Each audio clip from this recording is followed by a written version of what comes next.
Tonight, closing in on Kyiv. The Russian military invasion of Ukraine advances on the capital. Plus, the president makes his pick. D.C. appeals court judge KETANJI Brown Jackson nominated as America's first black woman Supreme Court justice. And new guidance on masks from the CDC. Even as the public health agency leading the U.S. response to the pandemic is under fire for withholding data. This is bad news. All this and more tonight on Faith Nation.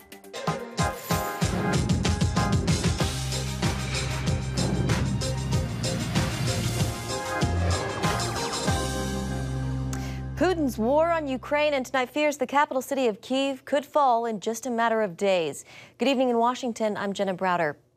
A major development in Eastern Europe today, NATO announcing it will provide air defense systems and more weapons to Ukraine, while also activating its combat-ready response force for the first time ever.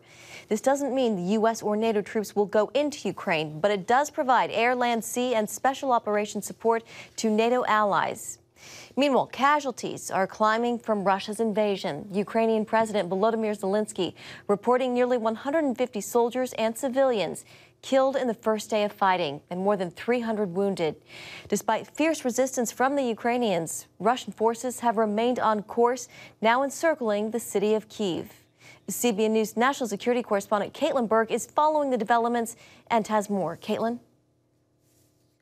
With Kyiv surrounded, President Zelensky says he believes Russia is looking to decapitate his pro-Western government, making him their #1 target.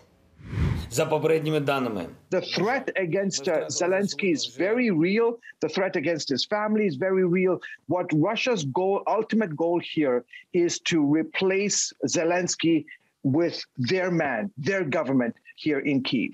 Secretary of State Antony Blinken says he too believes Putin is looking to overthrow the Ukrainian government. He told NBC News there's a possibility Moscow will then set its sights on other countries. When it comes to threatening NATO countries, we have something very powerful called Article 5. An attack on one is an attack on all. Russia knows that, and that's exactly why, among other things, one of our responses has been to shore up NATO's defenses. To put more forces, to put more equipment on its eastern flank, the countries closest to Russia, to deter any aggression that Russia might be contemplating against NATO countries. But while NATO allies have the support of the U.S., small Baltic countries still fear they'll be next. Latvia, Slovenia, Lithuania, they have big concerns. In fact, they've declared states of emergency. With Moscow's target currently on Kyiv, civilians are taking up arms and preparing to defend their democracy. That is the power of freedom. And when it gets snatched from you, you feel it. The West has made it clear it will not be providing boots on the ground in Ukraine, instead promising Russia will pay financially for its aggression. Still, there's concern that the so-called unprecedented economic measures being taken will do nothing to deter Putin. Caitlin Burke, CBN News. All right, thank you, Caitlin. And here with us now, Marshall Billingsley, Senior Fellow at the Hudson Institute and former Assistant Secretary for Terrorist Financing at the Treasury Department. Marshall, welcome. It's great to have you with us again tonight. So we just heard from Secretary of State Antony Blinken. Russia could move beyond Ukraine, the Baltic states fearing they might be next. Is this a valid fear for countries like Estonia, Latvia, and Lithuania, all NATO countries, despite the Article 5? It is a valid fear. And in fact, Jenna, first of all, it's great to be back with you this evening. But the indications we're starting to hear with some comments from the spokeswoman, Jen Psaki, last night, what Secretary Blinken has been saying, what the German defense minister said today, does create some concern that Putin may harbor ambitions that go beyond Ukraine, and that inevitably means NATO allies. Jen Psaki, we heard from her this afternoon. She announced that President Biden is planning sanctions for Vladimir Putin. He said yesterday that wasn't on the, not something he was going to do. Today, a change of tune. Do you think that could have much impact? I think it's an important step. I wish that President Biden would have led on a number of these issues. He's proving to be a follower in many respects, but I'm glad he followed the UK and then the EU lead by sanctioning Vladimir Putin. Putin now joins a pretty distinctive list of other despots and dictators, very few of them who've ever been sanctioned by the United States. Here I'm talking about the likes of Assad in Syria, Maduro in Venezuela, and Robert Mugabe, who was the dictator in Zimbabwe. So it's a distinguished list of despots, and Putin has earned every right to be on that list. Yeah, the White House says that it still has a lot of options on the table, and we see kind of a slow, measured rollout of these sanctions. Why not, impose some of these more severe sanctions right now? And why does the U.S. seem somewhat hesitant to touch Russia's energy sector? Jenna, this is a question that so many people in the United States and an overwhelming number of people in Europe, particularly in Ukraine, are asking. President Zelensky has demonstrated amazing, enormous courage staying in the fight. So has the Ukrainian military. They've bloodied the nose of the Russians in a way I don't think Putin expected, and the Ukrainian people. But Zelensky has repeatedly almost begged Joe Biden to impose much more robust sanctions. It is very much the case that there are a lot of sanctions on the table because Joe Biden so far has left them there. What sanctions would you like to see at this point? I think it's critical to do two major things now. Having made clear that Putin is the evil tyrant that he is, the dictator that he is, who's launched a war in Europe. Now we need to turn to Russia's finances, because Russia's a hydrocarbon economy, and their exports and their military operations are financed directly through the sale of energy supplies and other commodities. So the next thing that needs to be done is we need to see sanctions on the Russian central bank and a decision by the SWIFT organization, which is the group that facilitates bank messaging back and forth between private banks, to kick the Russians out of that system. Those two steps will go a great way towards paralyzing the financial structures in Russia. We also need to see actions to sanction the export and to prevent the export of key Russian commodities that they are using to fuel their war machine. I personally don't favor complete sanctions on oil and gas because, frankly, President Biden's put us in a very difficult position here in the United States by shutting down the Keystone Pipeline and restricting drilling. But there is a way to limit the ability of the Russians to tap those bank accounts by causing payments for oil and gas to go into blocked escrow accounts overseas. We've done this before. We did this to the Iranians. So this is very, very doable. All right. Marshall Billingsley with the Hudson Institute, thank you so much. It's great to have you here tonight. Good to be back with you, John. Thanks. And our other top story tonight, a historic nomination. President Biden preparing to make his mark on the Marble Palace, selecting the first black woman to serve as a justice on the Supreme Court. CBN News Faith Nation co-anchor and D.C. Deputy Bureau Chief John Jessup joins us from the White House. John, a busy day there. Certainly a busy day. And Jenna, while Ukraine is certainly top of mind and rightly so, this nomination is a reminder that the job of president requires addressing issues both abroad and here at home. With today's announcement, President Biden fulfilled a pledge he made when his 2020 campaign was flailing, vowing that if he won the White House, he'd nominate the first black woman to the Supreme Court. And early this afternoon, he did just that, naming KETANJI Brown Jackson, a 51-year-old judge currently serving on the D.C. Circuit Court of Appeals. A Harvard-trained lawyer, her supporters praise her legal background as a public defender, approved by unanimous consent in the Senate to serve as the vice chair of the U.S. Sentencing Commission before being nominated to the federal bench by former President Obama and last year again by President Biden. And explaining why she was selected, President Biden described her as extremely well qualified. A brilliant legal mind, someone with high integrity, and a track record as a consensus builder. In accepting the nomination, Judge Jackson was quick to put her faith at the forefront. For too long, our government, our courts, haven't looked like America. And I believe it's time that we have a court that reflects the full talents and greatness of our nation, with a nominee of extraordinary qualifications. I must begin these very brief remarks by thanking God for delivering me to this point in my professional journey. My life has been blessed beyond measure, And I do know that one can only come this far by faith. Jenna, Senate Democrats hope to have her nomination fulfilled by mid-April. John, any indication of why Judge Jackson won out over some of the other candidates President Biden was considering? Great question. There were other contenders. Some might say President Biden caved to some of his liberal critics. You got to think, though, President Biden is thinking about legacy, not only placing the first female black justice on the court, but she's got a story to tell. The daughter of public educators, also deep connections to law enforcement, both her brother and uncles, and also the fact that, as she mentioned today, that her birthday coincides with the birthday of the first woman, black woman, to serve on the federal bench. Jenna? Yeah, she's also young, 51 years old, so she will, if she is confirmed, she'll have a long time on the bench. So, John, what's next, and how contentious do you foresee this confirmation process being? Great question again, Jenna. The next step in the process, of course, is the Senate confirmation process. She'll be on the Senate meeting with senators, both Republicans and Democrats.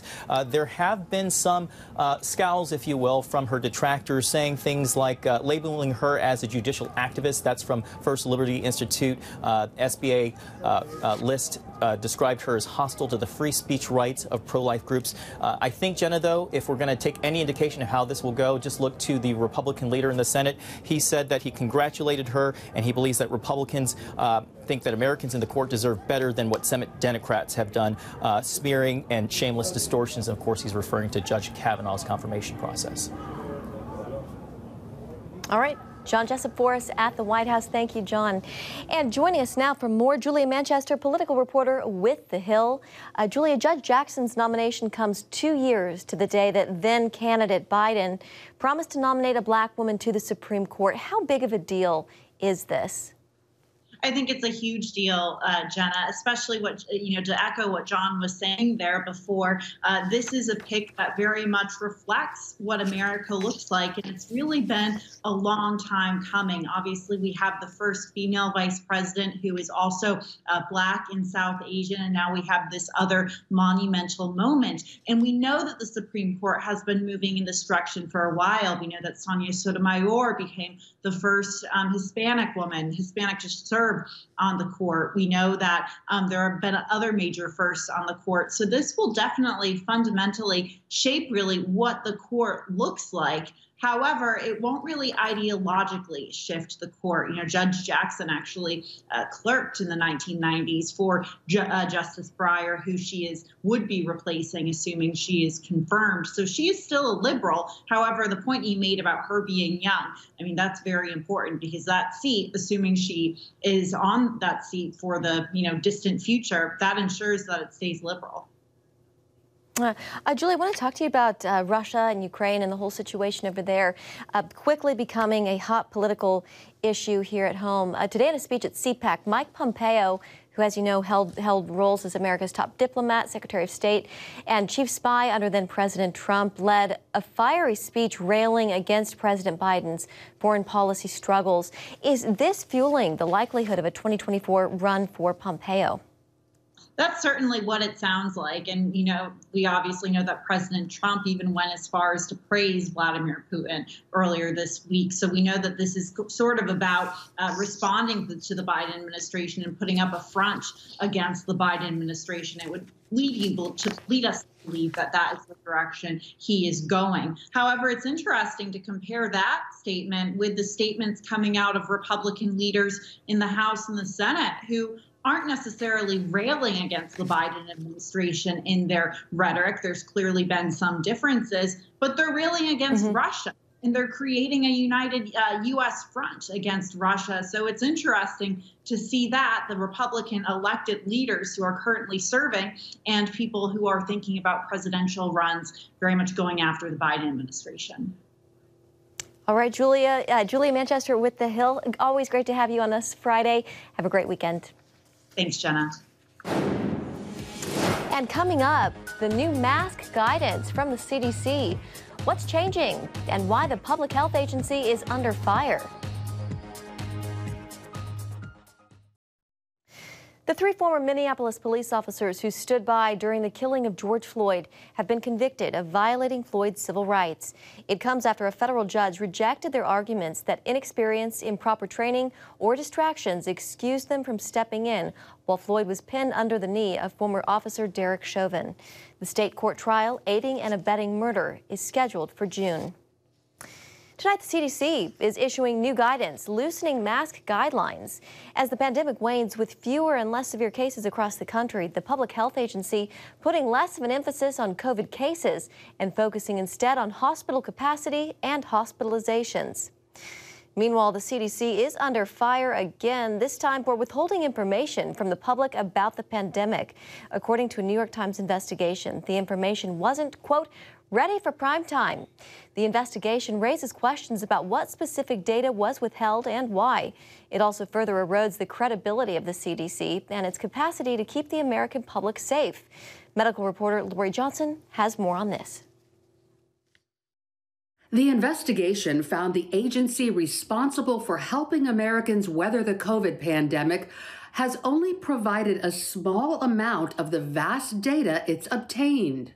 Areas of this withheld information include COVID hospitalizations, including age, race, and vaccination status, the efficacy of boosters among 18 to 49-year-olds, the group least likely to benefit from the shots, and COVID levels in wastewater systems in various U.S. communities. While the CDC has not yet responded to CBN News, a spokesperson told The Times in part that the information was not ready for prime time. The CDC's Kristen Nordland added the agency must ensure details are accurate and actionable. She also admitted concern the data might be misinterpreted, such as vaccines being ineffective. This is terrible. I mean, this is bad news. Political analyst Nathan Gonzalez told CBN News Faith Nation this only adds to Americans' skepticism of government. Now that we're this far and we're 2 years into a pandemic and we get this story from the New York Times, it just creates even more distrust. He sees one way the CDC can rebuild that trust, tell Americans the whole truth. Give out more information, but put it in proper context. Give people the tools to know how to use the information in order to make the best decision for their lives and for their family. Former FDA Commissioner Dr. Scott Gottlieb says the CDC essentially failed its objectives, communication, and guidance. So we didn't have an organization capable of doing that. We sort of surmised that CDC would be up to that task, but it wasn't. He says the CDC has a reputation of being slow at processing and sharing data. We need a better capability to gather and disseminate information in a real-time fashion. CDC really wasn't up to that challenge. Gottlieb says moving forward, the agency should present all relevant data. Consumers could look at it and say, okay, this is what I need to do. This is what the agency is telling me based on this evidence. So while the COVID-19 pandemic presented never-before-seen challenges to America's top health agency, critics say it should learn from its messaging mistakes and pivot before the next health emergency. Lori Johnson, CBN News. Up next, war in Ukraine and its economic impact. Why Americans could feel serious pain at the pump and how bad it could get. Welcome back. As Vladimir Putin wages war on Ukraine, there are serious fears about what it means for the global economy. The stock market and oil and gas prices top of mind for many Americans. Mark Martin joins us with more. Mark? Yeah, that's right, Jenna. For the first time since 2014, oil prices jumped yesterday to more than $100 per barrel. The increase hit as the U.S. is already facing historic inflation. The spike happened over concerns that the war and upcoming sanctions could disrupt supplies. However, today, oil prices dropped on both sides of the Atlantic, with the international standard falling to more than $90 a barrel. The oil prices will be the most immediate effect because they will filter through to gasoline prices, fuel prices, and that will lead to a pinch essentially on consumers' pockets in an environment where we've already seen very high inflation affect consumers' ability and willingness to spend. The average gas price across the country is $3.57 a gallon. In California, it hit an all-time record high of $4.77. Meanwhile, President Biden's announcement yesterday about helping Americans when it comes to fuel costs led to some relief. The Associated Press reported that sanctions were not as harsh as they could have been. As we respond, my administration is using the tools, every tool at its disposal, to protect American families and businesses from rising prices at the gas pump. You know, we're taking active steps to bring down the cost, and American oil and gas companies should not exploit this moment to hike their prices to raise profits. The president went on to say that the U.S. is actively working with countries around the world to elevate collective release from the strategic petroleum reserves of major energy-consuming countries. And he said the U.S. will release more barrels of oil if needed. Jenna, back to you. Yeah, it also raises a lot of questions about the Keystone Pipeline and, leases on public lands that were closed down. Mark, what about the stock market? How has Russia's war on Ukraine affected that? Yeah, good question, Jenna. The stock market took a major hit yesterday with the Dow dropping more than 700 points Thursday morning after Russia invaded Ukraine. But stocks rose today with the Dow being up more than 840 points in the afternoon. They have swung sharply over uncertainty about how much the invasion of Ukraine will drive up inflation and then hinder the global economy. Jenna? All right, Mark Martin for us in the newsroom tonight. Thank you so much, Mark. You Have bet. a great weekend. You too. And still ahead, a prayer heard around the world as millions lift up Ukraine. You're watching CBN's Faith Nation.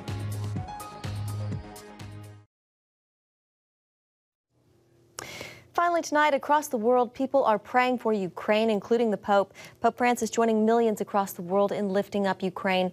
One woman praying to saints on a monastery mural in KIEV. Hundreds of protesters and Ukrainian residents of the UK gathering in London. And a group of strangers huddling in prayer on the streets of Ukraine, many holding Ukrainian flags. The Pope said he, like people all over the world, are feeling anguish and concern over the acts of violence committed on innocent brothers and sisters. Francis called for Christians around the world to set next Wednesday as a day of prayer and fasting for peace in Ukraine. Well, thank you so much for joining us this evening on Faith Nation. We hope you have a great weekend and stay tuned for the latest updates on Ukraine at cbnnews.com.